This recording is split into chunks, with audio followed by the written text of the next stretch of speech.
Today we have the honor of sitting down with Jessica Rice. A talented writer, Jessica runs the lifestyle blog Storied and Styled. When she was 26, Jessica's life got turned upside down. She tragically lost her husband, Jarronn, in a motorcycle accident just 2.5 months after they got married. 4 years later, Jessica got remarried to Jordan, who also lost his spouse tragically in his 20s.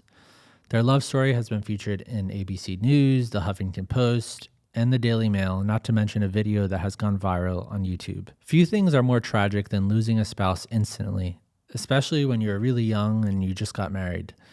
Many people have trouble processing grief and don't know how to move forward when the unspeakable happens. If you're hurting, or even if you're terrified of losing someone or something, Jessica has a tremendous amount of wisdom. We believe this conversation might just have the potential to give you a new perspective on life, love, and loss.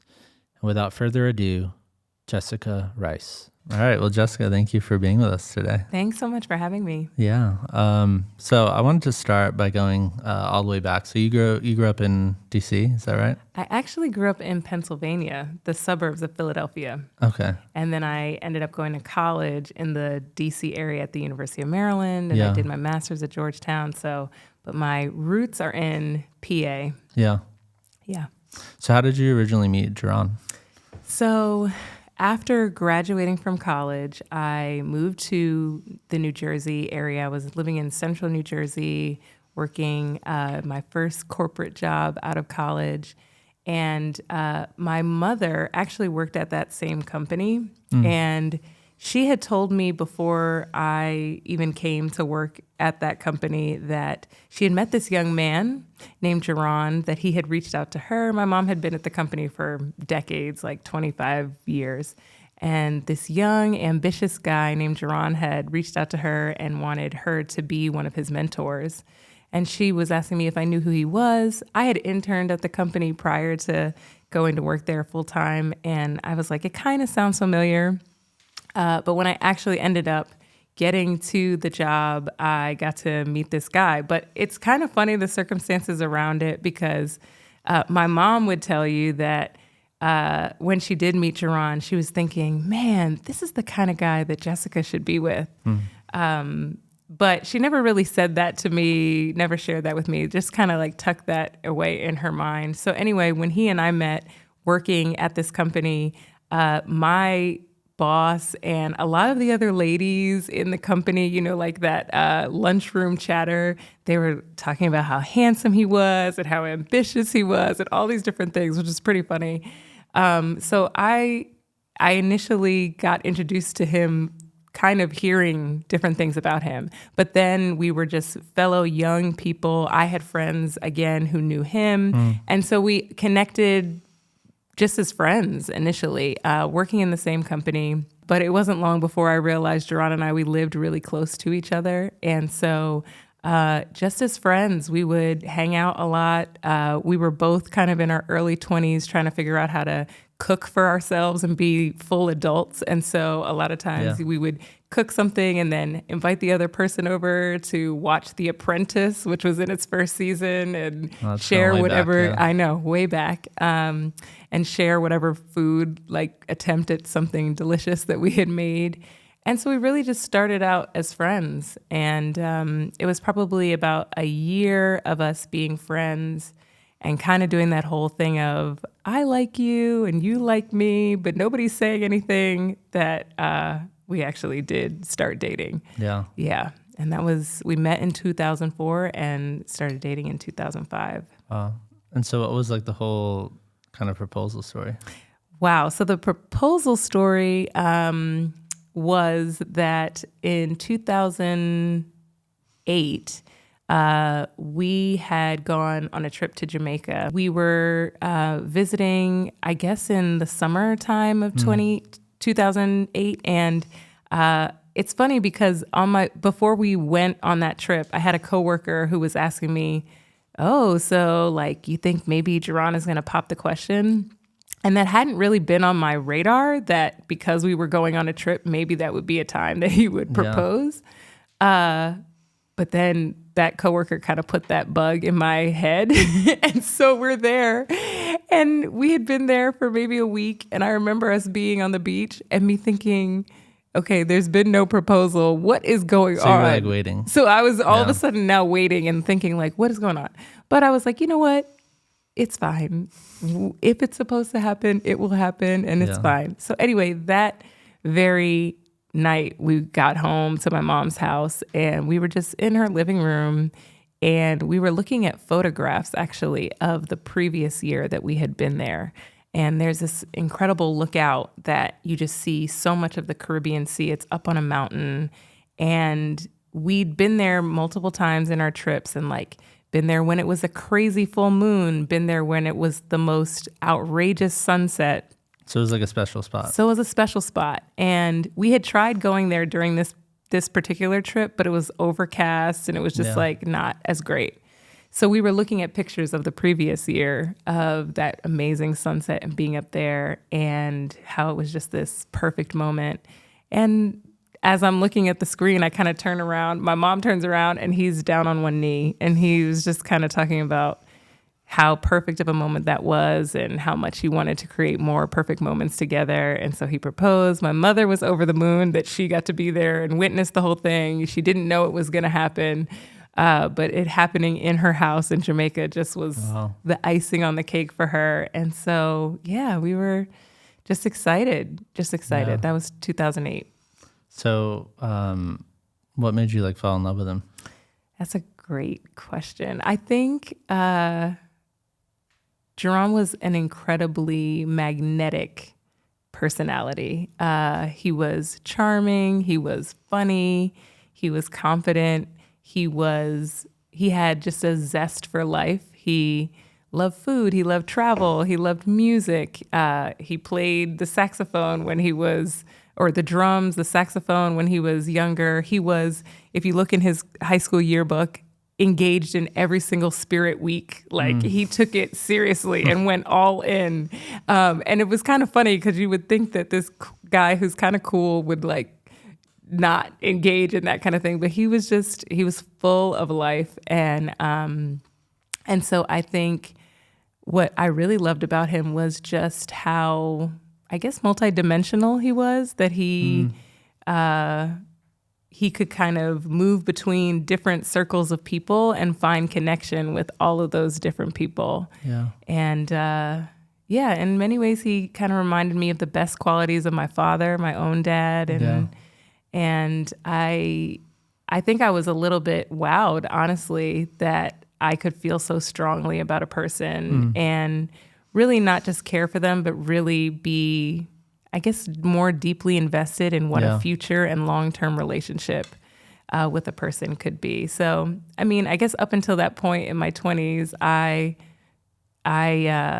was like, yeah, dating is cool and whatever, we'll see. But then it was meeting him and I was like, oh, I really like this person. I really connect with this person and I really would love to see this relationship flourish in a way that I hadn't felt that before. Wow. So what was the wedding like? So the wedding was very picturesque, if I do say so myself. We were in Chevy Chase, Maryland, and we were at this Audubon Society mansion, historic home, and they have a grove that's off to the side of the mansion. And so I walked down from the main house, and as I was coming down the aisle, it set outside. We had 175 of our dearest friends and family. Wow.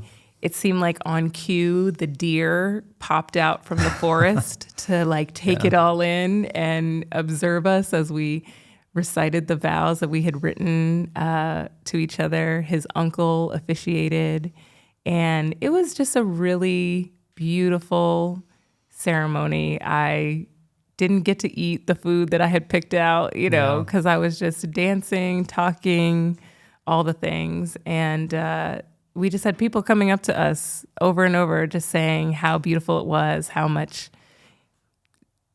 purpose there seemed to be in our union, how beautiful it was for the two families to be blended together. So it was a great day. Yeah.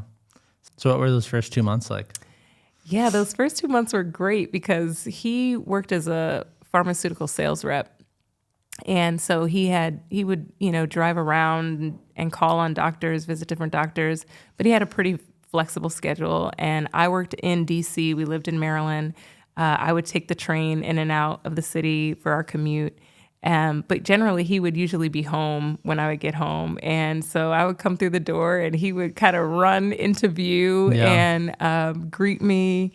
And it was just such a sweet time of being excited to see each other at the end of the day. Yeah,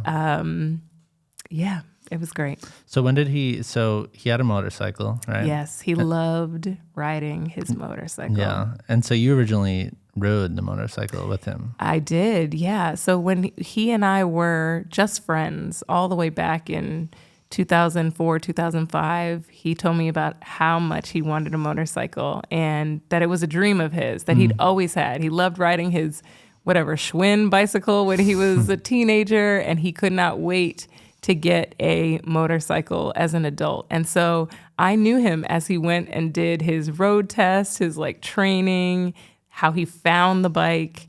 At one point, it got stolen. Then he got it back. I know. So there was just a real thing with this motorcycle. And then he fixed it up. He would order parts. He was an electrical engineer, so he could work on cars and bikes. And, he had his candy shell paint in this bright orange, and he loved that motorcycle. And we would ride on it. We'd ride out to the Jersey Shore, and we'd ride to friends' places on the weekends, and he loved that bike. What was interesting, though, was when we got engaged and we were leading up to our wedding, he usually would garage the bike in the winters anyway. Where we live, we didn't have a garage. Our cars were parked outside. So he would garage the bike for the winters at a cousin's house. And the weather was getting warmer. We got married in May, and he hadn't brought the bike out. And so I was asking, so are you just not riding, or what's going on? And he was like, well, I don't want to take it out until after the wedding. Which in hindsight, or even in the moment, I was like, well, this is kind of you're acknowledging that it's dangerous and you're trying to... So he didn't want to take a chance. He didn't want to take a chance. He was like, this is the biggest day of my life that's coming, and I don't want to take a chance, and I don't want to bring it out and whatever. So I'll bring it out after the wedding. And I remember thinking in that moment, okay, on one hand, that's great that you're protecting this day, but I'm also thinking, well, what about all the other days that come after that? And so, but he loved that bike, and his friends, one of his best friends, rode as well, and they had just their crew. And So there was this night in late 2009, July, where he went on his bike. So tell me about what happened that day. Yeah. So I came home just like any other day. He was there, greeted me, excited. His godson and his best friend were there. They were playing on the Nintendo Wii in the living room. And I was just kind of relaxing and decompressing from the day. And they said, oh, well, we're going to take my godson home, drop him off, and then we're going to hang out a mile from where we live in this shopping center where, people just hang out and meet up with the other biker bros or whatever you want to call them. And so he kissed me goodbye, said, I'll see you later. We'll have dinner. We'll have the cheesecake that he had brought home that was in the fridge. I didn't feel great, physically. My stomach was kind of upset. And I was just thinking, I'll just take a nap and maybe I'll feel better when I wake up. So it was a little after 9 p.m. and the doorbell rings, and I'm curious, who could that be? So I hop up and I open the door, and when I do, it's the girlfriend of the friend who had been over at our house earlier. And she tells me Jarronn had been in an accident, and immediately I'm feeling that rush of panic kind of coursing from the top of my head down to my toes. And she quickly reassures me that it's okay. He's fine. He's fine. He rode in an ambulance to the hospital, but he's fine. And she's like, if you put on your shoes, I'll give you a ride and I'll take you over there. So I am like, okay, great. And hop in her car. We're riding to the hospital, and I'm kind of just trying to stay steady. I'm cracking jokes as I do. And we get to the hospital. We're first in the parking lot, and that friend again who had been there at our place earlier meets us. And he has tears in his eyes, and he tells us that, he's in bad shape. He has, I think, a broken foot, and he was complaining about some chest pains. But he's going to be okay. He's going to be okay. And so I'm like, okay, well, let me just get into this hospital and check in and see what's going on. And when I do, they quickly introduce me to a nurse, and that nurse shows us to a family waiting room. So as opposed to the general waiting room, they take us through some doors and into a private room. And I'm kind of confused as to why we need a special room. There's a couple of his other biker friends who are there too in that room. And the nurse, he's telling me, I really just need you to be strong right now. And I'm like, okay, yeah, I can be strong. That's fine. The nurse was saying this. The nurse is saying that to me. And I'm like, yeah, I can be strong. No problem. He's like, yeah, I just need you to be strong. And so then I'm like, okay, but I can be strong, but what do I need to be strong for exactly? Because my understanding is we're talking about a broken foot, and we're talking about, I don't know, maybe a broken rib. Yeah. Like what do I need to be strong for? And the nurse said, well, they're doing everything they can to keep him alive. Mm. And at that moment, I'm in that room. I am overwhelmed, of course, and I call my mom. And I tell her, Mom, Jarronn's been in an accident. We need to pray. And we pray, and I hang up that phone, and I say to the other people that are in that room, I say, Jarronn is going to be okay, because I am just so confident that he has so much to live for. And I mean, he just got promoted. He just got married. His whole life is ahead of him. Like, he wants to do so many things. He wants to be an amazing godfather to this little boy who was just in our living room playing the Nintendo Wii. He wants to have kids of his own. Like, he has to be fine. And I'm just so confident of that. And a couple of minutes go by, and we're just kind of sitting in silence in the room. And this time, when the door opens, it's the doctor, the surgeon, who comes in, and he asks for me. And I raise my hand, and he tells me that Jarronn had a lot of internal bleeding, a lot of internal injuries, and that they had drained the blood out of his body and tried to give it back to him, but that the stress of that and the strain had been too much for his heart. And the doctor just said, I'm sorry. And at that point, I just jumped out of my seat, and I was like, no. I was saying no. Like, I was a broken record. I couldn't stop being a broken record, just saying no, that can't be true. You have to go back. And I'm like pleading with the doctor, like, you have to go back. You have to try again. You have to try to do something. And the surgeon just said, I'm sorry. And he leaves the room.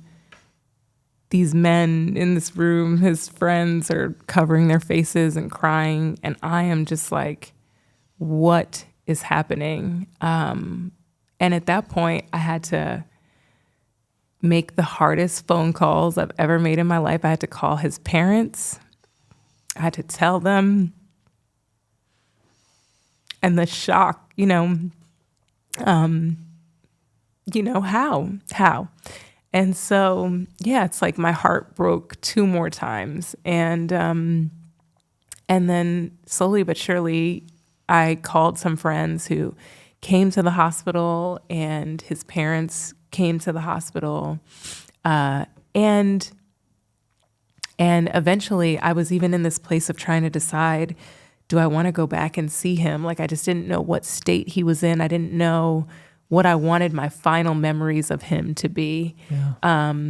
his parents had gone and they had been with him. And finally, I felt like, no, I definitely need to go.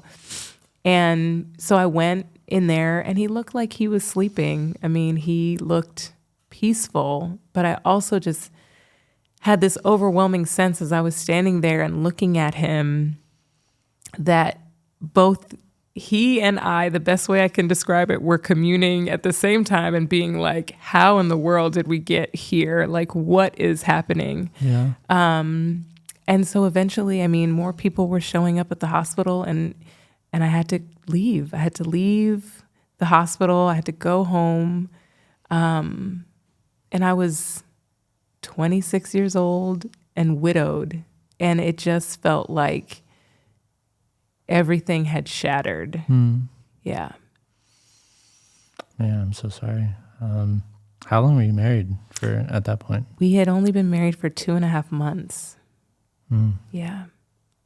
Yeah. And so you go home, and what happened like when you're at the house? I know. That night, I had a dream that I came downstairs into the living room, and Jarronn was sitting there on the couch.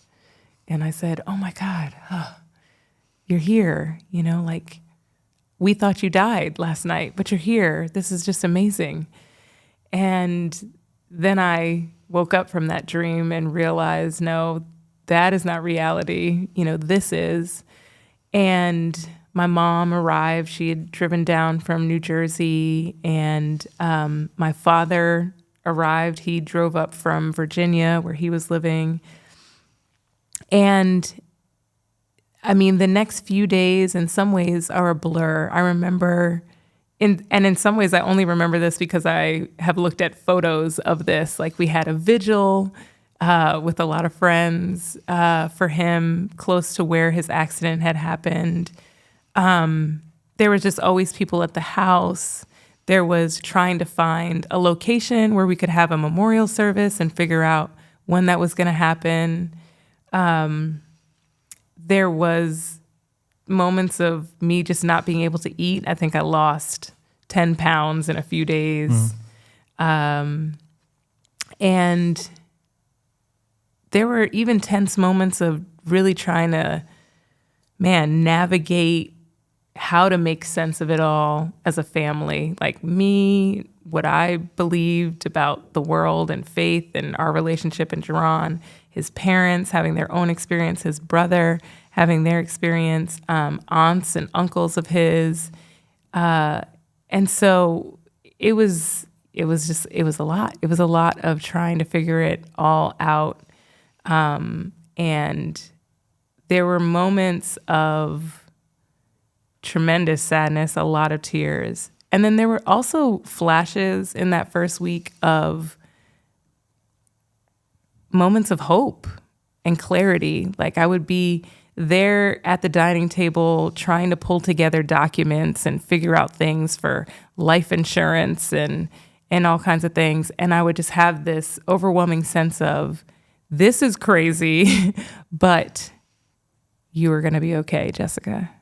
Even in the first week, you were feeling that? Even in the first week, I would have it would last for 10 seconds. Yeah. And then I would be like back down into the depths of what is going on and why do I have to do this? And, having been married for such a short time, we had hardly gotten to the place of even putting our house into both of our names. The house was still in his name. Yeah. I think I had maybe barely even changed my name legally in terms of figuring out where paperwork and things were, and certainly not having conversations about what would you like your memorial service to be like. So it was just a whirlwind of a time trying to figure out, what am I doing and what would he want me to do in these moments. You started having like recurring dreams in that time period too, right? Yeah, it was like my subconscious, my conscience, I don't know. Everything was out of order and trying to make sense of what was going on. And so I would have these dreams pretty regularly. And the scenarios or the details would kind of change, but the overarching storyline was kind of always the same of realizing Jarronn wasn't in fact dead. He was alive. He just had been on some business trip for 6 weeks, or he had been stuck in a remote place, like a cave in the middle of nowhere. Yeah. And then I'm discovering, oh, he's not actually gone. He's here. And I'm grappling with like, okay, so how do we pick the pieces back up and how do we continue and go on? And it was always that feeling of waking up in the morning and being like, no, that is not the case. And man, it was hard. I mean, waking up in the morning, having the reason to get up and get out of bed was a struggle. Because I guess in my early moments, like my cry out, I can remember laying in the bed and just weeping, and my mom standing next to me and trying to comfort me, and me really being like, I don't know who I am in this moment, because so much of what I hoped and dreamed for was wrapped up in this person, right? This was my person. We had made this vow to each other. We were going to do our life together. We were going to build dreams together. We were going to enjoy all the things together. And suddenly he's gone in an instant. And it just felt like the pieces, were all broken. And it's like, where do I even begin to put this back together? And who am I in all this when this future that I've imagined had this person in it, that person is gone. So what is the future for me? And I was so grateful to have a really dear friend who, for the first several months, would call me in the morning just to check in on me and give me almost a reason to wake up and talk to someone and get out of bed. We didn't have to talk about anything consequential, but just to have the rhythm of somebody calling me at 7 a.m. and saying like, Jessica, hey, was the impetus I needed to just even get out of bed and keep going. I mean, I was so blessed and fortunate to have a workplace that was very understanding and put no pressure on me to come back to work. I took a trip to Jamaica probably within 10 days once the memorial happened. I took a trip to Jamaica, and there was something therapeutic about getting in an airplane, going up 30,000 feet in the air, and kind of almost getting above everything that was happening in the chaos of my life. From a metaphorical standpoint or whatever, it's like, nothing's really changing, but just even that elevation to get above it all was healing for me. But I remember also being on that plane and having a window seat and just crying the whole time. And like, that was my safe place to just lean against this window, look out this window, cry. And I imagined what the people in the row next to me were imagining. I was going through, like this lady who's crying for 4 straight hours on a plane. And then got to Jamaica and just went to our spot, spread some of his ashes at our spot, went on the water, cried in every place, doing all the things that I knew he loved and we had done together. And then came back and really went back into work because I felt like I needed to. I needed something to kind of put myself into so that I wasn't just lost in my thoughts and silence. But it was definitely this really rough journey of having to excuse myself and go into the bathroom stall and lock the door and cry. There were coworkers who would come up like, hey, do you have and then they'd be stopped immediately, seeing that I was in the middle of a moment, and they were very, understanding. But yeah, it was moment by moment. It was just a moment by moment thing of, I'm just trying to get through this day, and sometimes even the next 60 seconds where I just feel overwhelmed. And it was also this crazy feeling. I remember riding the metro in DC, walking to work in DC, and feeling like people are going by me, people are picking up their bacon, egg, and cheese sandwich, people are going to meetings. Doesn't anybody know that my world has just collapsed? Like, it's such a weird feeling. Yeah, I think when you go through such a significant loss like that, it's fully consuming, and yet the world is still moving. The world is going on. It's nobody's fault. It's not like the world should stop, but it's just this crazy feeling of, how is everybody going about their business right now when the love of my life, just died? So it was a wild time. Yeah, people process grief in all different sorts of ways, but you started a blog like very soon after that. Yes. So why did you do that? Yeah, a big reason was because I was getting a lot of calls and text messages from different people checking on me to see how I was doing. And I was grateful for that love and care and concern. To be in your mid-20s, both me and Jarronn and a lot of our friends at the same age, for many of us, no one had experienced a loss like this, even a close friend or whatever, just dying suddenly. And so there were a lot of people who were reaching out and just worried about me. But it was to the point where it was overwhelming, and I knew that I couldn't respond. I'm not good at responding text messages on a good day, so I knew I couldn't respond all the time. And so I had actually read a blog, followed a blogger before all of this who was a widower, and really was inspired by his writing. And so that kind of inspired me, like, oh, this could have some good aspects to it on multiple levels. One, it's a place where I can update people. If people can't reach me, they can just go to the blog and they can see this is how Jessica's doing today.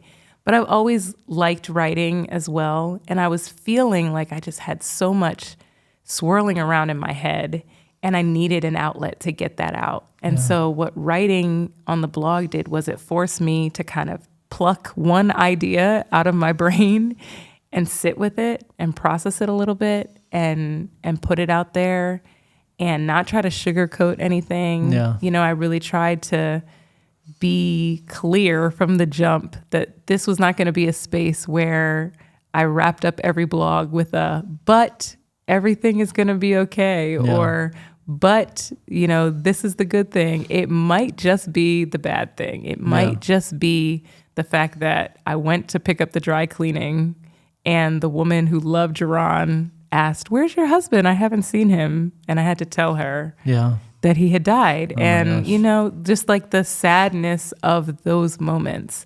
And so but what it did was it just gave me such a release. And I felt like once I did pull one thing out and spend some time with it, I made a little bit more space and I got a little bit clearer in my brain to kind of navigate those days that were just so hard. Yeah.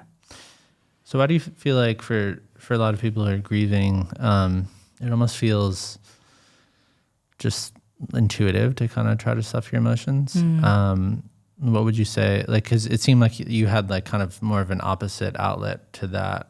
What would you say about like the whole idea of stuffing your emotions and how that interacts with the grief process? Or well, I mean, I think I am in the camp. My natural bend for most of my life was to rationalize my feelings, right? To say, does this feeling, which is really hard, like grief, sadness, anger, frustration, does this serve me? If it doesn't, why would I spend time sitting in it? Why would I spend time reflecting on it? Why would I invite that in? Wouldn't it be much better to think positively, to focus on the good, to keep it pushing, to keep going forward? And this particular loss was one that I just couldn't do that with. It was so traumatic. It was so great that I had no choice but to just kind of be devastated by it. And I think it was so overwhelming that I didn't even have a choice. I didn't have a choice to stuff it down. I was like, it's here and I can't deny it. But I think there were things that were perhaps less traumatic, my parents divorcing, for example, or other things, that I definitely had feelings of grief around, friendships that maybe didn't work out.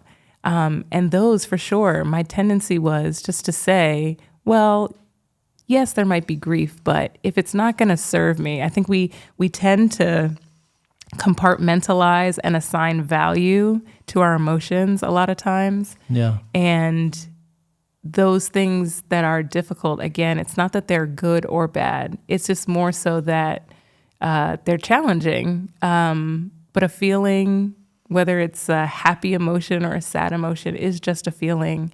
And I think they are all those feelings are part of what make us human. So if we can, I guess, perhaps get away from trying to assign value and judgment to our feelings, I think it becomes a lot easier to not stuff grief and sadness and pain and anger and frustration down so much. How would you prevent grief from crippling you? Because I think a lot of people in your situation, like, I don't know, drinking or just going to, just almost like anything to kind of take away the pain. Yes. How do you prevent grief from crippling you? Yeah. I think, I understand that too. I identify with the feeling of numbness and the desire to just continue that numbing when the pain is just so real. Yeah. I think one of the best solutions truly is community. Yeah. I don't know how to navigate things that are this great, grief that is that painful, without some kind of connection to another person. Because I heard someone say, whenever we turn to a substance or some kind of thing, it's not that we have a drinking problem or a drug problem. Yeah. It's that we have a drinking solution or we have a drug solution. Like, we are trying to fix the pain that we really feel. And I think what it is it's finding the healthier solution. I also think, to normalize the pain is really important. So I think too often people can feel the pain and assume something's wrong. Yeah. It shouldn't hurt this bad. And so I've got to do something to fix it because it shouldn't hurt this much. When in fact, that pain is an indication of the beautiful thing that once was and perhaps is no longer here. And so we can honor that and hold it and normalize that it's going to hurt. It's going to hurt really bad. But there is this real value in sitting in that and not trying to rush past it, because all those emotions, we try our best to bury them. But buried emotions don't die. They get buried alive and then they seep out into other interactions and other relationships. So, just trying to make space and normalize that, yes, it hurts. But I'm sure others have said this before. Oftentimes the best way is not around it and under it and over it, but through it. And knowing that you actually might even expedite your process a little bit of kind of facing that thing that scares you so much head on. Yeah, you said that like burying emotions will just kind of seep out. What do you mean by that? Yeah. I think, for example, if I am angry at Jarronn for riding his motorcycle, but I can't even get in touch with that emotion, I'm just like, it's not right to be angry at a person who's no longer here, for example. I've talked to a lot of people who wrestle with those negative emotions directed at a person who they love who has died. Like, how do I do that? But the truth is, I am angry that bike was so dangerous and was this thing that he loved and, was really committed to riding. But I'm like, the story would likely be different if there hadn't been a bike there. And he was smart enough to recognize the danger of it. And yet, still was out riding. And so if I just bury that emotion of anger and don't acknowledge it and sit with it and wrestle with it, I just think that builds up inside of me and it pours out in maybe not necessarily anger at somebody else, but bitterness or snarkiness or a chip on my shoulder or whatever it may be, or the way that I judge other people. I just feel like those emotions, when not processed, someone is going to kind of feel them in some way, or my own thinking is going to experience it in some way. Yeah.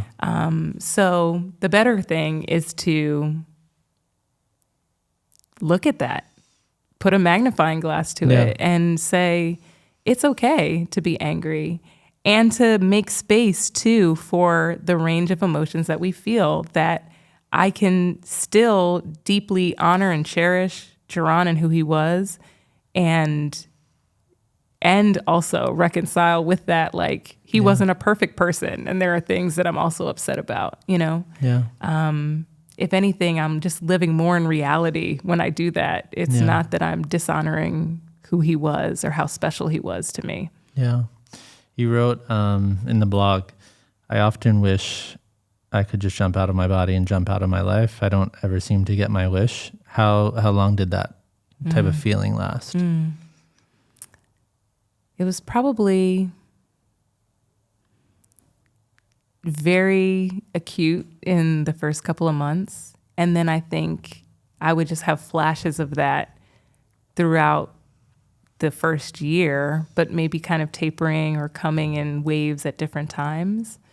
And yeah, just that feeling of, I want to run away from all of this. I don't want to have to be the woman even who walks into the room and gets the sad eyes from people, because it's like, there goes the widowed girl. I don't want to be the one who has to navigate the paperwork and figure out what I'm going to do with this house. Am I going to stay here? This was going to be our house. Am I going to stay? Am I going to leave? You know, so just so many things. And then, and even holding space for all the people around me who were also grieving in their own way. Yeah. His parents, his brother, his closest friends.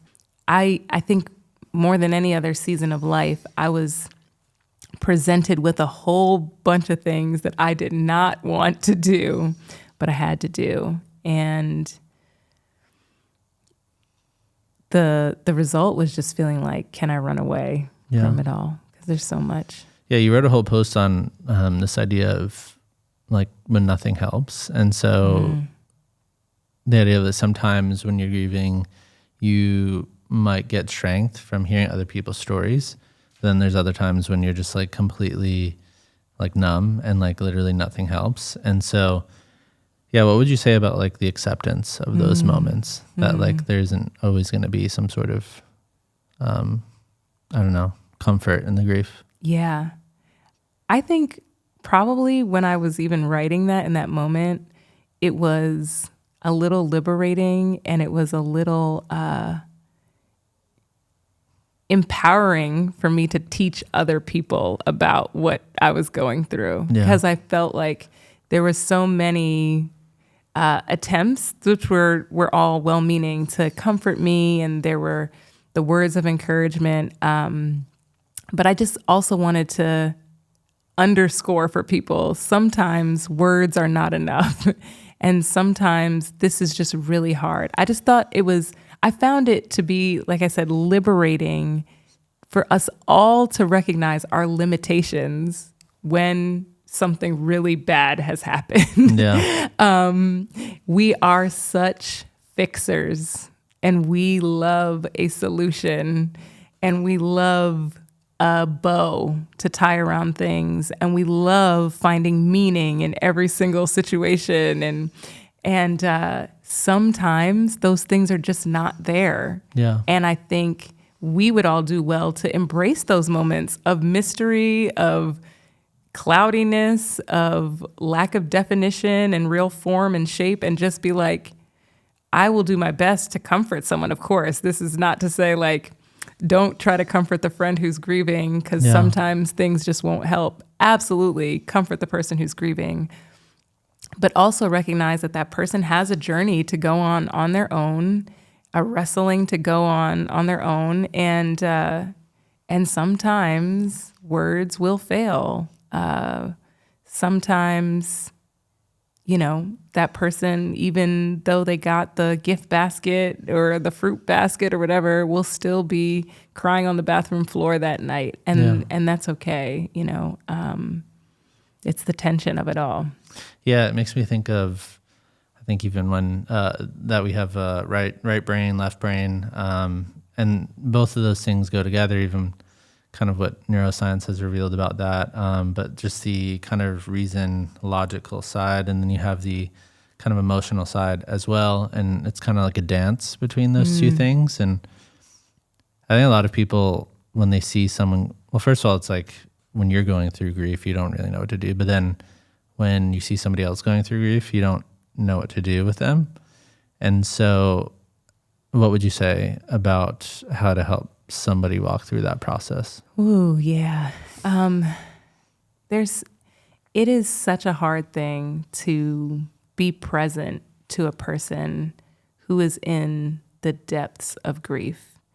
And I don't know if we do enough to even acknowledge that. I think we're always so focused on showing up the way we should and to be helpful, but we don't often just say, I'm sure it was very hard to be around me when I hadn't eaten for a week. I'm like on my couch just crying. People are trying to give me positive things to say. I generally had to be in bed by 9 p.m. Otherwise, I would really go to a dark place. I mean, like, there were just things about me that were hard. I've had a friend who said, like, when you're grieving, you're kind of jagged around the edges, and then people are kind of trying to push up against you and be there to comfort you, but they might get, sliced a little bit in the process. Yeah. So I think it's worth acknowledging that. But then I do think we can often get so caught up in being perfect in how we respond to people that we miss the true heart of what it is that we need to do. Most of the times when people are experiencing a really significant loss, it's so incredibly isolating. Like I was describing, walking down the street and kind of being like, does anybody know what's happening? Everybody in their own world. Yeah, everyone's in their own world, and like the world is still spinning even though mine is crumbling. Does anybody know what's going on? And so to just have the person who sits with you and doesn't have to have the right thing to say, because again, sometimes nothing helps and the words aren't really the thing. That means a lot, to just have the person who will sit and be a presence and listen, maybe ask stories because you're thinking about that person nonstop, or bringing up memories that they might have with that person, like to just be a presence and sit there, and not feel like things so much need to be done or said perfectly, but just to be there. I think that's tremendous. I also think meeting practical needs is so important. And I think it's become kind of standard. We hear somebody's going through a hard thing, a tough time. We say, oh my gosh, I'm so sorry. I'm praying for you. Let me know if there's anything I can do for you. Let me know if there's any way I can support you. And what we do when we do that, it's good, but we've just put the onus on the grieving person to articulate what their needs are and kind of, again, sort through the muck of what their brain might be, the fog that they're living in, and say, oh, I need help with XYZ. And so what I've tried to encourage people to do, what was most helpful to me was when my friends or loved ones, they just took a swing at doing anything. Yeah. And so it was the friend who just took a swing at putting together a whole meal train for me and scheduling people to show up at my house every other night, giving them the instructions that they shouldn't expect to come in my house and sit down with me if I was not up for that kind of interaction on that day. It was my guy friends who just decided they were going to come fix things around the house, trim the shrubs, and like hang curtain rods. And they didn't know what they were doing. Like they barely knew how to do any of those things, but they were just trying to be helpful and do those things that they knew Jarronn would have done for our home. And so a lot of times people will ask me, well, what's the best thing to do? And I say, well, just take a swing at something. I mean, you could offer up, hey, I would love to send dinner to you on Tuesday night at 7 p.m. Yeah. And let the person kind of say, no, thank you, that wouldn't be good for me. Or they might say, yeah, that would be great. Or, just give a specific thing, or just send the flowers, whatever it is. Sometimes I've gotten an edible arrangement and I didn't necessarily want melon or whatever in the house, but did I feel so loved, and did I feel the presence of that person who thought of me in my moment? Absolutely. And did I feel less alone and then have more courage to enter into those moments of grief? Absolutely. Do you feel like there's any people in your life that was like anyone trying to put a timetable on your grief of like, okay, it's been 2 years now, or stuff like that? Because I feel like that's something I've encountered or experienced or heard about often, is people feeling that way. Yeah. I think there's definitely some pressure from folks in both directions, though. I mean, I think that sometimes there were people who thought I should get to a certain point in my grieving or my recovery. And then there were some people who were maybe surprised that I was out having a good time at a restaurant in DC, and maybe they expected me to be under the covers in bed and still like in deep mourning with tissues. So it's just so interesting. I think I've learned for sure through the process that there's no one way to grieve, and there is no timeline.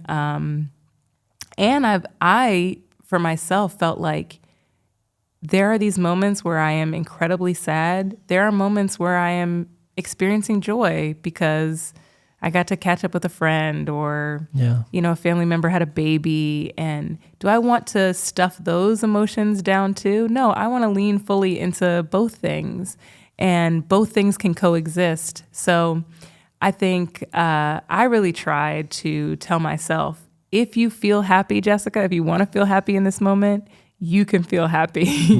Give myself permission to do that. You don't have to wait a year before you can laugh again. So I tried to do that, like just to give myself permission. If I wanted to feel happy, I could feel happy. I didn't have to wait to feel good again. And I also think, though, that there were some timelines that I gave myself. So I think grieving people can often impose timelines on themselves too. I felt like if I could just get through the first year, I'm sure I will feel much different. Or I would even try to imagine 5 years from then and say, like, when being widowed is not the centerpiece of my identity as it is right now, like, what will that feel like, and how well will I be doing, and all the things. And what I found was there was no finish line to my grief. 15 years later, there are still these moments of wrestling and sadness and reflection. And so I don't know where we get these timelines from. They're all very arbitrary, and none of them are helpful, particularly as grief comes in waves. And I think the biggest thing is the waves just kind of spread and stretch out. One big thing you've talked about is kind of letting go of kind of what you thought life would be like. And I feel like that's a universal thing for people, in the sense of not just losing someone, but even something, losing a dream, or I don't know, something that you had set in your heart. So like, how do you accept what you've lost when you so deeply want to hold on to that? Yeah. I think culture today has told us that anything we want, if we work hard enough, if we want it, if we're diligent enough, we can have it. And I think the experience of losing Jarronn was just like a smack in the face to that notion. Yeah. There are certain things that I can want it all I want and I can do all the things, but I am not in control. And there are just certain things that I cannot or will not have. And if I can't figure out how to navigate that, like where does that leave me in life? I think it's a reality that is very hard to accept because we're all trying to have control. And I don't want it to make us feel sad or depressed that, oh, some of the things that we all want, we're not going to get. Or some of the things that we have, we're going to lose. But I do think what it's meant to do is make us sober about the things that we do have. And to recognize that I have to live present with what I have. And I think one of the biggest things for me in my journey of acceptance was, again, in that first week, even after Jarronn died, I remember thinking, God, I don't know what you're doing in all of this. I don't know what you're doing in all of this. It felt like you brought us together. It felt like we had this amazing story that you yourself had authored and pulled together, and the deer were coming out of the bushes, right? Like it felt magical and meaningful and purposeful. And I had to ask myself, now that the story was not going the way that I wanted it to, did I want to say it was no longer God's plan? Because what I said to myself in that moment was, if I say now that things have not gone the way I want them to, this is not God's plan, I have to throw everything that happened before this moment out the window too. And I wasn't willing to do that. I really believed it was all purposeful. And so I had to still believe it was purposeful, even though it didn't make sense to me. And so that was a huge part of me coming to a place of acceptance. I think so many times, we can accept those things that are going the way that we want them to and feel like this is how life is supposed to be. Then the pain comes in and it's like, this is an alien invasion. This is not the way it's supposed to be. Something is wrong. The matrix is broken. Like something is wrong. And really what is happening is we're just not getting our way. It really makes me think of the idea of, and I don't want to conflate the idea, but, manifesting is like a very popular idea today. And I think it, in some ways, causes us to be blind to like this whole other part of life. And then something like this happens and then you can't manifest something coming back from the dead and stuff like that. And so, there's a whole nother side of life that I feel like we live almost in an illusion that it doesn't exist, or that it can't happen to us. But you mentioned the word God. So I wanted to, a lot of people watching this right now might not believe in God. Obviously you do. So how do you make sense of God, or even the sense of God letting like a 26-year-old become a widow 2 months after getting married? How do you make sense of that idea?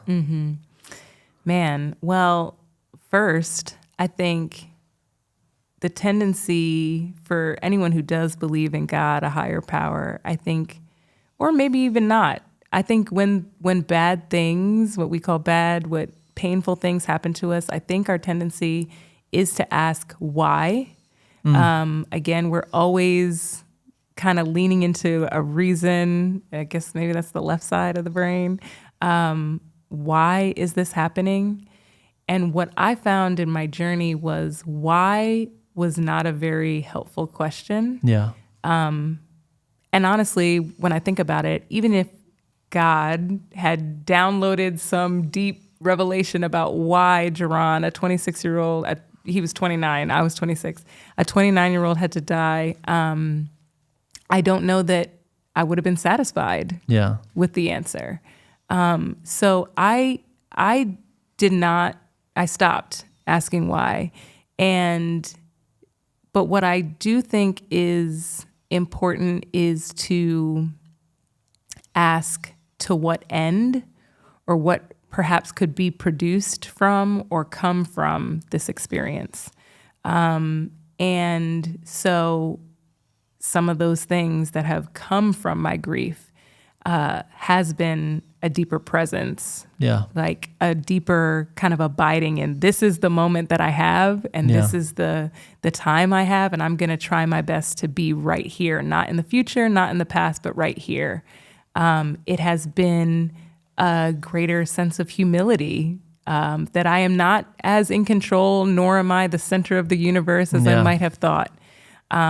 It has been a deep investment, I believe, in my humanity and my ability to connect with other people. I mean, I believe that pain is the great equalizer. It doesn't matter how much money is in your bank account. It doesn't matter what country you were born. It doesn't matter the color of your skin. It doesn't matter your gender. Anything. Like, we all as humans experience pain and suffering. It is the thing that almost binds us together more than anything else. And so my ability to be present to another person, to enter into their world, understand them, hear their heart, sit with them, has grown exponentially as a result of the things that I've gone through. Yeah, I mean, it kind of goes back to the right brain, left brain thing, because, why would God allow suffering is a philosophical question. And so I think it's one thing to wrestle through that question, like when you're not grieving. And it's almost a simpler way of doing it, but you could still be offended by the presence of suffering or evil in the world. But then when you're actually grieving, it takes on like a whole nother meaning, and kind of the philosophical reasons like kind of go out the window. So what would you say to someone who is wrestling with that question of like, why would God allow this? Or how could there even be a God that exists that would allow this? I would first, I think, honor the question. It's a very valid question to wrestle with. And I don't know, my relationship with God is not one where I feel like anything is off limits to ask God. I think he invites that. So honoring that question, I think at the same time, it's trying to resist the tendency that we sometimes have when we're in our painful moments to be myopic in our focus and to erase all the other things that are happening outside. So I gave that example of like, I couldn't just focus on Jarronn having died and not focus on all the goodness that had come before then, and like all the amazing things I had experienced with him before then, and all the ways I had grown before then. I kind of felt like I had to look at everything in totality. And so while I could choose to say, well, it's really messed up and it's the worst thing that you would give me something good and then take it away, I felt like the better thing was to say, like, there is goodness, there is sadness, there is joy, there is pain. I don't really know why God gave me the joyful times when he did, as I just don't know why he gave me the painful moments, But I choose to have this idea that ultimately that God is good. I mean, this is my personal belief that God is good. And so even in the midst of the pain, there is some good that God intends for me and his creation. And sometimes I have to be patient enough just to see what that goodness might be. That it, more times than not, it's not an immediate, reveal of what some of that goodness might be. 15 years later, I can definitely speak to some of the goodness I've seen. But again, it's not like all buttoned up either. It's not like, and I'm so glad it happened to me, right? I don't want to put it in that light at all either. But I do believe that we're all part of this like bigger story. And sometimes if you're looking at one chapter or one line or one paragraph, you get one perspective as opposed to like, let me step out and perhaps kind of wrestle with a bigger story. Makes me think of, I don't know if you're a fan of the Marvel movies. I am not. You know what? I don't have anything against them. Yeah. It's just that I'm like, oh, I'm so out of my realm. So I just leave it to other people who actually know about those things.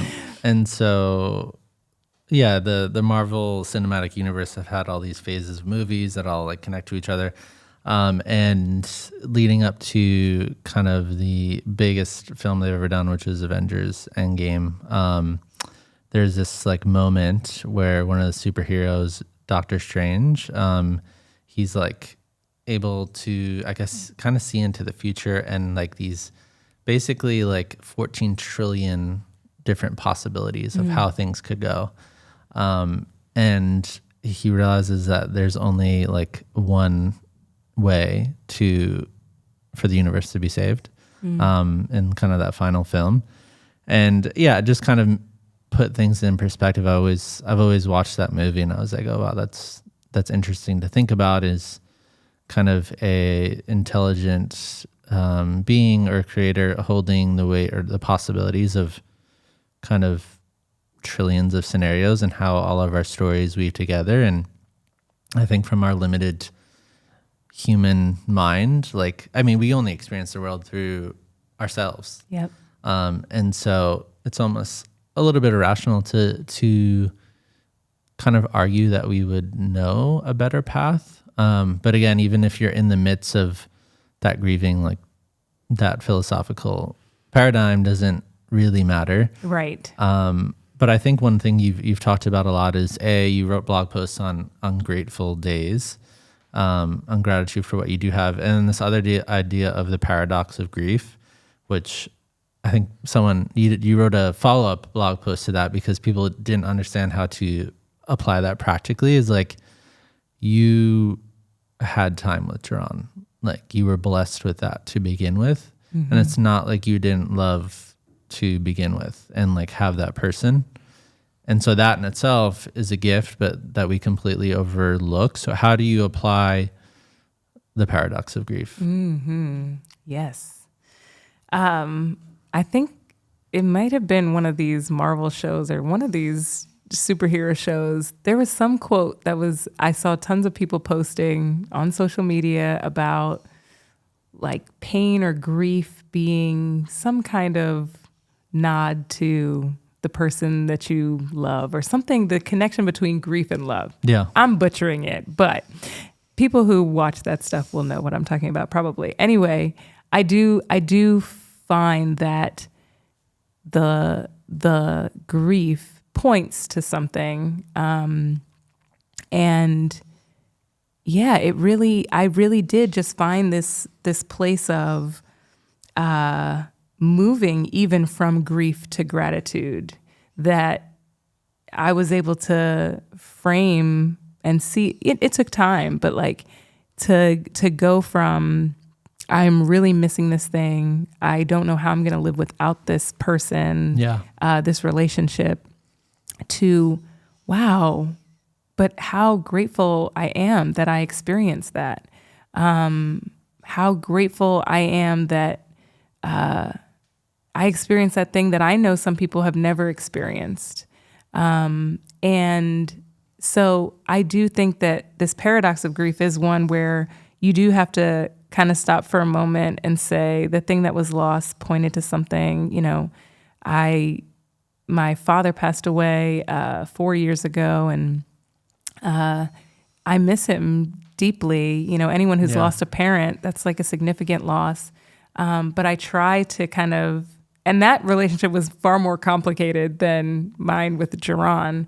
But I still, in all of that, like the missing and the longing that I have, I'm grateful for the role of a father, you know, and those things to miss.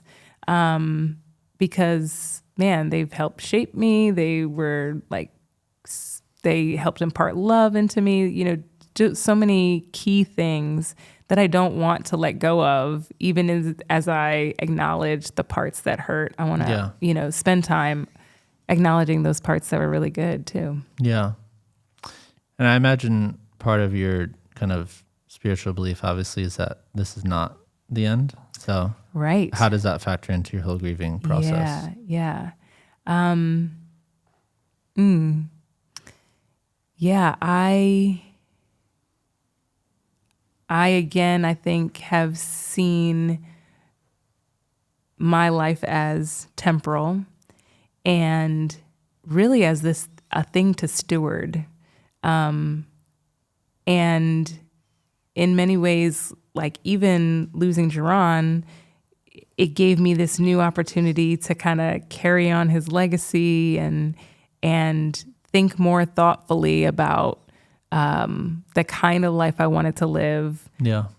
Knowing that, there's certain people, I'm of a certain age, some might call it middle age or whatever, and some people are really freaked out about hitting their 40s 40 or whatever. is middle Yes, age, but... I know. Well, thank you. I mean, 40 is the new 30 or whatever they say. Anyway, there's a lot of people who feel certain feelings about getting older, and I very much see aging as a privilege.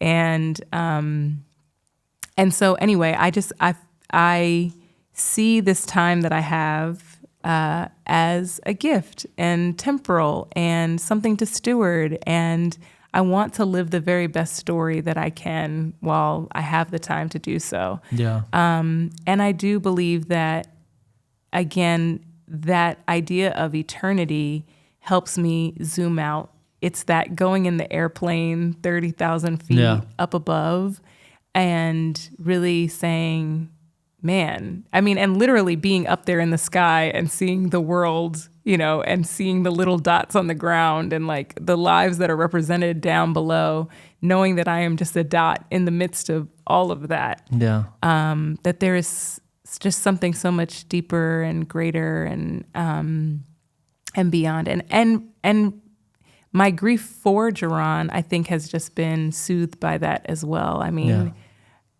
I used to tell people, like, he's in a great place right now. Like, he is not in a place of suffering. He is in a place, I believe, of eternal peace. And it's us down here who now have to wrestle with that. I read a quote the other day that said, sometimes we think we're humans trying to be spiritual, but we're actually spiritual beings all trying to figure out how to be human. Yeah. And that's the thing that's more foreign, and that's why it hurts. Yeah. Because we're actually created for much more. Yeah, when you talked about him kind of being in a better place, one of the kind of bigger, I guess, scientific discoveries of the latter part of the 20th century going to 21st was, this field of near-death studies that has emerged, which is pretty incredible. And, the experience of someone being clinically dead, floating outside their body, being able to recount everything that's happening in the room, and with such pinpoint accuracy, then by some sort of miraculous condition ended up coming back to life. I think obviously maybe not exactly when you're in the height of grief, but just even seeing something like that, being like, well, it's science essentially confirming the idea of like a soul or a different dimension. But kind of in the next parts of your story, some people, depending on what they believe, might say that this is, I don't know, coincidence or luck. So you end up meeting Jordan in 2012. So tell me about Jordan, what happened there? Yes. So 2012, I am home living in DC, and I get a Facebook friend request from this guy named Jordan Rice. And I kind of looked at his profile and thought, oh, do I know this person? Because we have a lot of mutual friends. I must know him. And then I'm like, no, I don't think I know him. Who is this person? So anyway, I looked at his profile, as one does, and saw that in his relationship status, it said that he was widowed. And I thought, oh, I get it. He must have found my blog at some point and read it. And that had happened before, like fellow younger widowed people in particular, we would connect online. And so, so he sent me that friend request and I'm like, okay. So I don't think, though, I actually accepted the friend request in that moment. I think I got distracted and went off and did something. So a couple days later, one of my friends, her name's Christina, she was messaging me, reached out to me, whatever. She said, "Oh, my husband and I, who I know, we were in New York a couple weeks ago or last weekend, and we had lunch with this guy named Jarronn. And, you guys have really similar stories. You were both married in your 20s and widowed in your 20s. I think his wife maybe passed away from cancer." And I was like, "Oh, Jarronn, like the Facebook friend request, let me go back," right? So I go back and I accept it. And then he sends me a message that says, like, "Hey, thanks for accepting the friend request. Your name came up. And just thought it would be cool to reach out to somebody who was a young widowed person and hope life is cool for you." And I was thinking like, "Oh, that's so nice." And like, let me give him a word of encouragement because I could see that his late wife had passed away maybe about a year and a half before. This was now 3 years for me since Jarronn had passed away. And so I just kind of like, encouraged him that you don't really move on, but, things do get better and hang in there and that kind of thing. And he was probably like, "Yeah, okay, cool. That's not why I'm really reaching out to you," but he humored me. And so anyway, we kind of just started exchanging messages back and forth. The backstory to it, though, was that when Jarronn had been at lunch with my friend Christina and her husband, he was meeting Christina for the first time. So he had gone to college with the husband. I had gone to college with Christina. I knew both Musa, the husband, and Christina, but Jarronn's meeting Christina for the first time. Yeah. And so he's asking her, "Well, what do you do?" And she's telling him, and she had actually been contracting on a freelance project with me at the time. So I was kind of top of mind on her brain. And she said, "Yeah, but I'd really like to have my own kind of freelance consulting thing like Jessica." And Jarronn, in that moment, said, "That's cool, but who is Jessica and why should I know who she is?" So they both say, "Of course you know Jessica. You guys know a ton of the same people, and you both have these really similar stories, and you both even had blogs where you wrote about your experiences." Wow. So Jarronn kind of says to himself, "This is making sense. This is kind of sounding familiar." He goes home that day. He opens up Facebook. He goes through his messages and finds another mutual friend of ours who had sent him a link to my blog right after his late wife, Danielle, had passed away. And she had sent him that link not to really connect us, but really just from this perspective of, I don't know what it's like to be in your 20s and widowed, but my friend went through this and has a blog, and this might be helpful. But at the time, a year and a half previously, when Danielle had passed away, Jarronn was like, "I'm not reading anything. I don't care about anything." He had never opened the link. So here we are, fast forward 2012. He opens that link, and as he tells it, he reads through the entire blog. And that's when he decides to send me a Facebook friend request, and we kind of exchange messages back and forth. We talk about Jarronn, we talk about Danielle, we talk about the interests that we have, and we have a lot in common. And then a couple weeks later, he tells me he was living in New York. He tells me he's going to be in DC, and it would be cool to meet up for coffee or something like that. And he says, "I know I'm relatively an internet stranger, but there's people who can vouch for me. So is it cool?" And I'm like, "Yeah." So we meet, and unbeknownst to me, he had no intention of being in DC. Like when I said yes to the coffee date, that's when he hopped in the car and called his friend and was like, "Bro, I need to sleep on your couch. I'm on like this dummy mission," as he would call it, to meet this lady. And so we met up at a restaurant near my place in DC, and we sat and we talked for 5 hours and talked about it all. Talked about Danielle, talked about Jarronn, talked about grief, talked about a lot of what we've been talking about in terms of how do you make sense of it all? How do you come to a place of acceptance?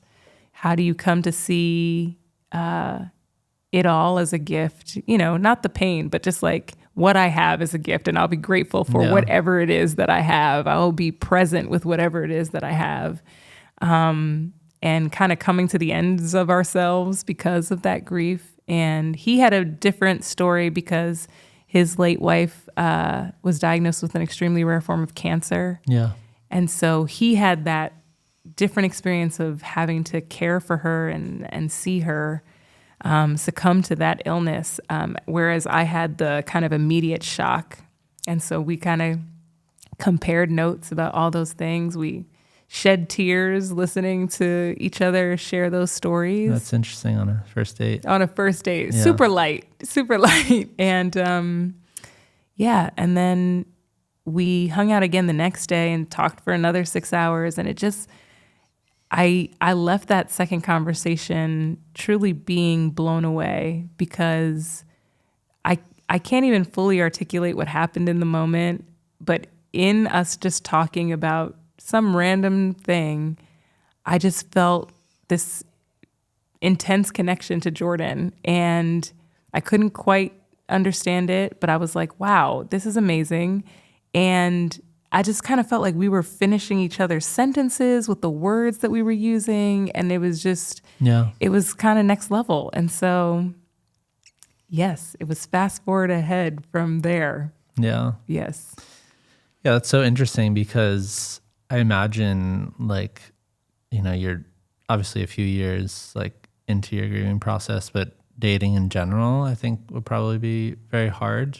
You mentioned kind of off camera that like some people, when they knew you were a widow, like what type of response that you yes would oh get yes from that? So like I definitely was, I mean, the dating process after Jarronn died was interesting for sure, because I was numb to the whole thing, ambivalent to the whole thing. And then even if I was kind of open to it, I think the big driver was I did want to have a family, and it felt like, oh, I need to meet somebody to do that. And so let me just see what it is. But there would be these moments where I'd be in a conversation with a guy, and the moment I mention I'm widowed, it's like, I feel like his eyes looked towards the door and was like, I think I could probably get to the door in 7 or 8 paces if I really push my stride.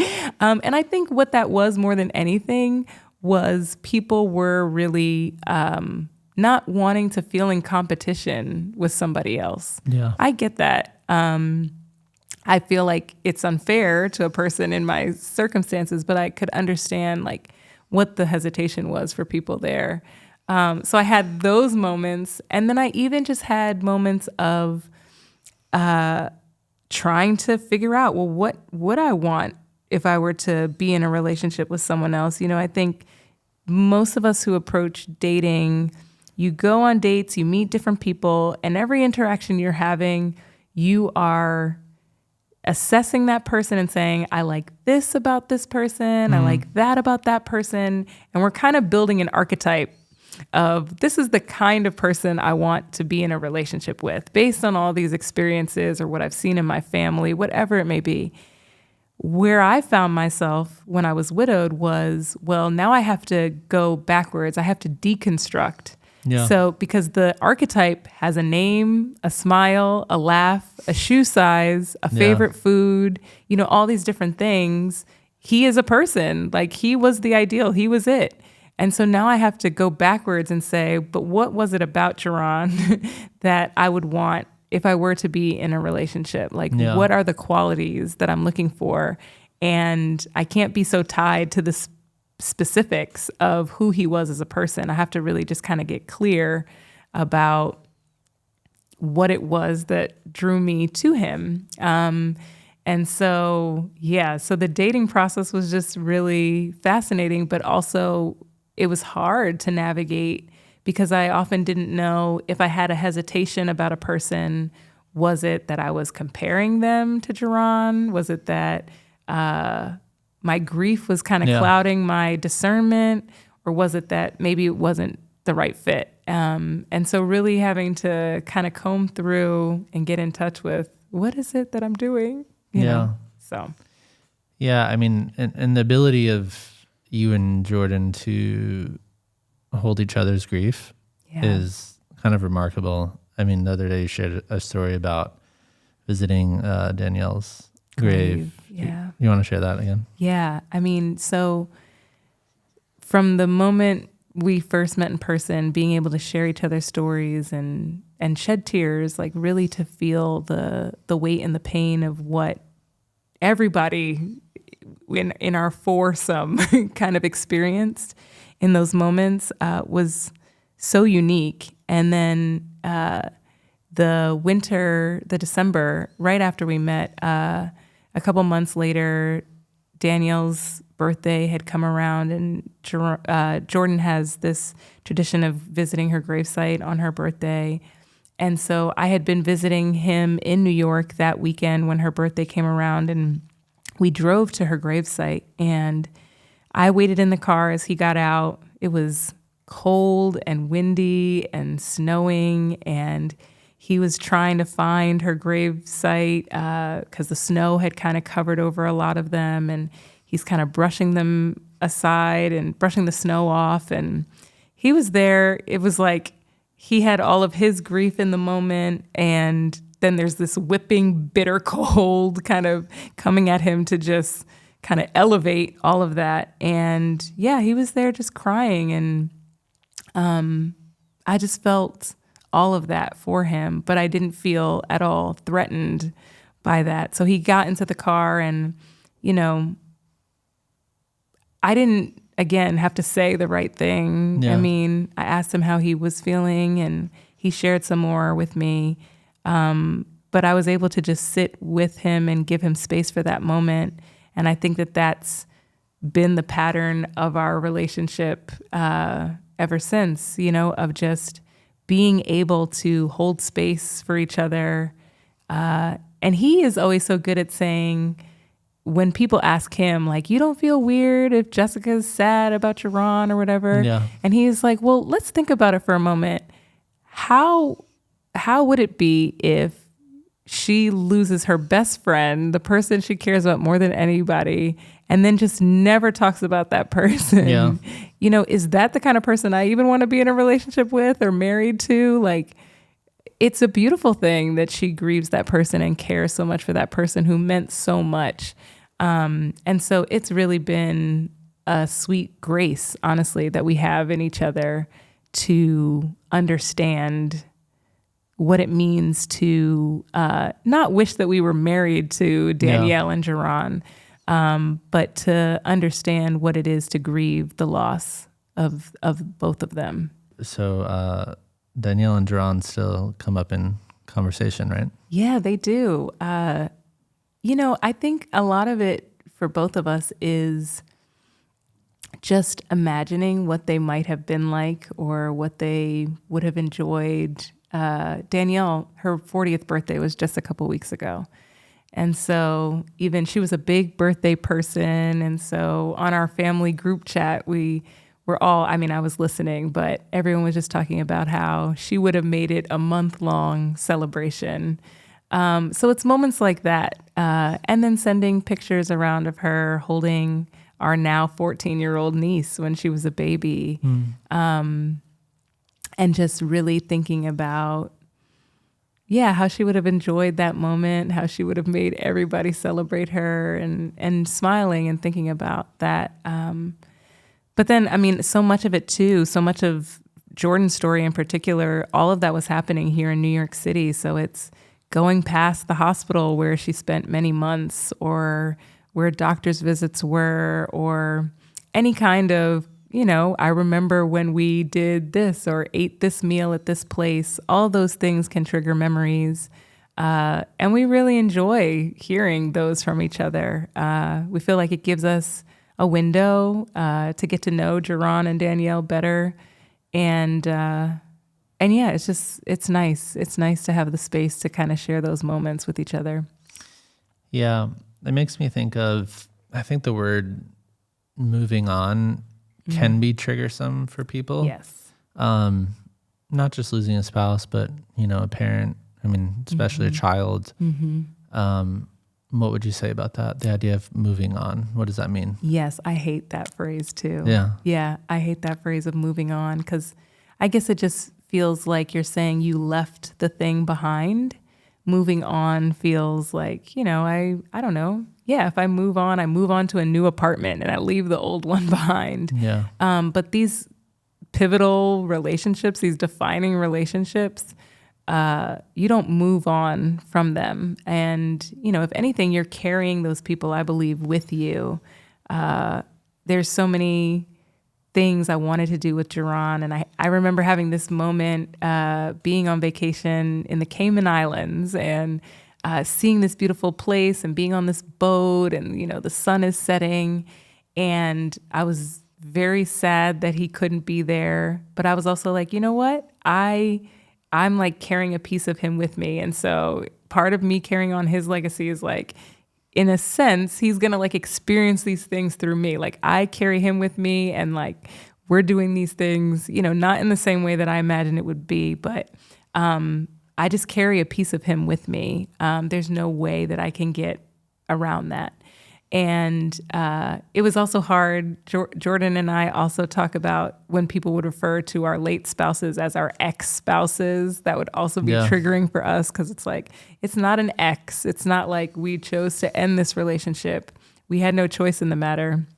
And so, just this whole idea of moving on, I think gets used so much, but it doesn't capture the actual experience that people have, which is that I liken it to if I were to lose an arm, like if my arm was amputated, there's a hole there. There's a space that's left there. But what happens is I learn to navigate the world differently. Like I learn how to compensate for what's missing in other ways. I get stronger with my left arm and I, judge my spatial awareness in a different way. It's like I just adapt to what is missing. But there's even times maybe when I forget until I look down and say, oh, there's no arm there. Like there are some times when I might not even really be aware of the fact that I no longer have an arm there.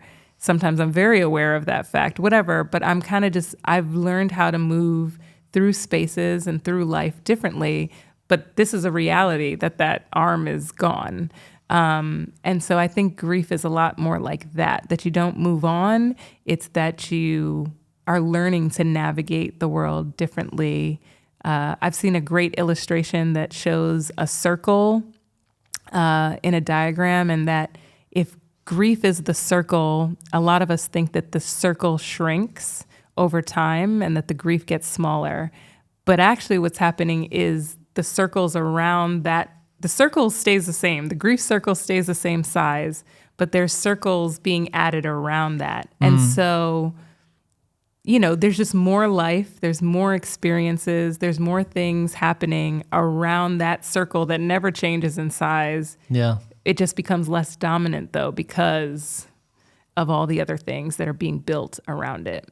Kind of related to the idea of moving on, like, what would you say to someone, the idea of remarrying or in itself? Some people might have a conviction to, like, never get remarried. Other people have a strong conviction to get remarried. So what would you say, like, how does that fit into the whole idea of moving on? Because I'd imagine that is probably the key difference between someone maybe that lost a parent or a child or someone else, and then actually like there's another person coming into your life. And so what would you say to that? Yeah, that's a great question. I mean, I think it's interesting even for Jordan and his experience with Danielle, because she had cancer and they knew she was in a terminal state. It gave space for them to have conversations even about what it would look like for him to remarry. Yeah. And that was definitely something she expressed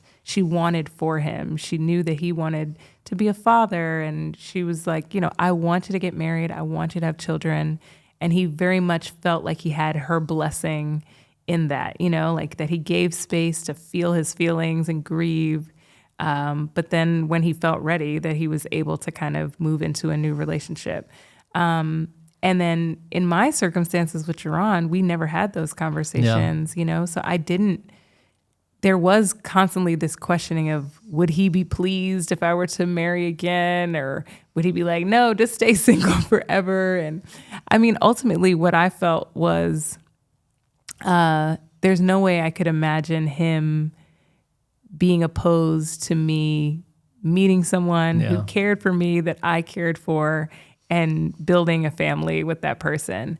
And so I think I was open to it, but I did feel like I don't know that I'm going to find somebody that I'm as excited about as I was with Jarronn. Like, I thought maybe I would marry someone and I would love that person, but I wouldn't be like madly in love the way that I was with Jarronn. So meeting Jordan really blew my mind more than anything, because I was like, this is what it feels like. This is it. And I can't believe that I'm finding it again. I cannot believe it. And man, when I think about what I would have missed out on if I had, I guess, applied some kind of blanket statement or standard of like, nope, to show my faithfulness, I need to stay single for the rest of my days. Yeah. Man, it saddens me to think of, missing out on all the things that I've gotten to experience with Jordan, with our children. It's been a really beautiful journey. And I think the biggest thing is to not prescribe one way or the other that it needs to look like this or it doesn't need to look like that. Kind of like the agency to choose. 'Cause I mean, some people, and that could be a totally fulfilling path. Like, they might never get married to begin with. Right. And they might be single. Other people will get married and then go through what you went through and get remarried. Other people might not get remarried. Yeah. And so, I think the big thing obviously is just not putting a stigma on whatever that decision is, which can be a big thing in this type of conversation. And I think the other thing, in the early days after Jarronn had passed away, I think there were some people who said, well, you're pretty young, you're going to meet somebody else. And that's just not helpful, I think, to the person in that moment. So I think sometimes people are kind of like rushing you on to whatever, like you'll find somebody again and whatever. And we really don't know if that's the case. So just making space for whatever may be, and, You wrote in your blog, kind of right after he died, I wonder how it would be possible for me to function. So I think a lot of people watching this right now might have the feeling like nothing's ever going to get ever better. What would you say about that? That feeling is so real. That's so real. I mean, I once wrote a reflection 7 years after Jarronn died about like a letter to my newly widowed self. And the biggest thing I think is I tried to encourage my newly widowed self that in those moments of deep, deep grief, like, just please hold on and know that it won't always feel this hard. And in those moments where you feel that little glimmer of hope, like, soak that up and hold on to it. It might only be for 10 seconds. Yeah. But it's significant. And if you just hold on to that, those moments will become greater and stronger. And like the hardest moments in pain will ease over time. But I think the biggest thing is our culture does not encourage patience. We live in the era where the microwave meal can be done in 4 minutes and the Amazon package can be delivered in 24 hours and the streaming is at your fingertips and just everything is now. And I think life just doesn't work that way. And so to see something different, we often have to wait for it. And so this is not to minimize the real pain that people feel. My heart breaks for anyone listening, watching, who is in that place, the crucible of the pain and the suffering. Yeah. But also, patience really can yield a different perspective, a different an outlook that's different, and perhaps even beauty that you never would have expected. So Yeah. to just try to have patience. Yeah. That's good. He also wrote, I have to believe there's purpose in the pain. And so I do. What would you say about that now? I think that's one of the greatest comforts of all, if we can actually hold on to it, that it's not, again, that the pain is not significant, but there's a difference when we know it's not meaningless. And again, I don't know why.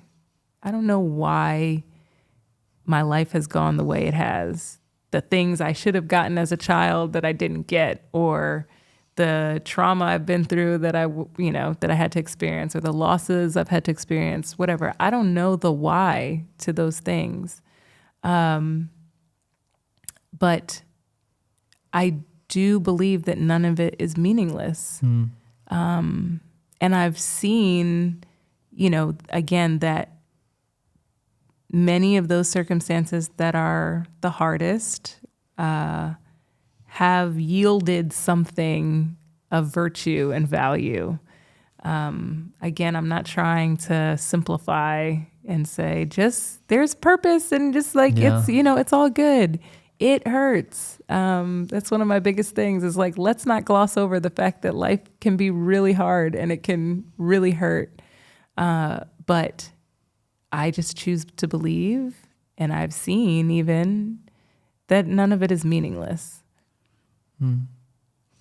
Have you seen, is there tangible examples in your life of that from your story that you feel like, wow, like that wouldn't have happened otherwise? Or I certainly know that my ability to be empathetic towards other people would look completely different outside of outside of losing Jarronn the way that I did. Like that grieving process enlarged my heart and soul in ways that other experiences in my life had not. I think even my tendency towards intellectualizing my emotions and kind of saying, I want to feel this because it serves me, or this one, no, I'm going to just, all of that, I was forced. I didn't have a choice, and I had to confront really difficult emotions. But then what it allowed me to realize was, all this time I've spent not getting in touch with my own emotions means that I haven't really been able to enter into or understand the emotions of other people, right? Because we can kind of only be present to somebody else to the extent that we're present with ourselves. And so one thing for sure is my ability to not only receive love from people, right? Because I was in this place of need and people were doing all kinds of things for me. That was humbling, but it was also incredibly encouraging that, there's a community of people who love me. And outside of this, I wouldn't have really been able to experience the overflow of that love. And now, as other people are going through things, my empathy towards them, my desire to not rush them past their feelings or rush them towards the solution or rush them to seeing the logical, buttoned up answer to all of this is born out of my own experience. So I definitely feel like I haven't always gotten the answer to a why question, but I have been able to say to what end. Yeah. And there's definitely been things that have been produced as a result. Yeah. That's good. Jessica, thank you for being here today with us. Thank you. Yeah. Thank you so much.